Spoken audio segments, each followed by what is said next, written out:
आपने बच्चे को सीधा खड़ा करना है और उसके बाजू ऐसे सीधे करवा देने हैं। ठीक है। इनकी पैमाइश करें।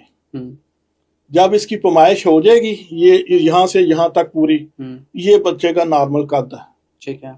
अगर तो ये इसके बराबर कद आ रहा है तो फिर उसकी कद की नॉर्मल रफ्तार जा रही है।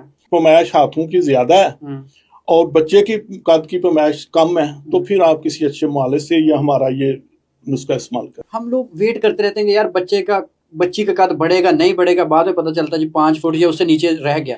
कद मैयर किस एज में कैसे कर सकते हैं? हमें कैसे पता चले माओं को इसका कद नहीं बढ़ेगा तो हम उसके लिए कोई मेडिसिन या कोई ट्रीटमेंट करें?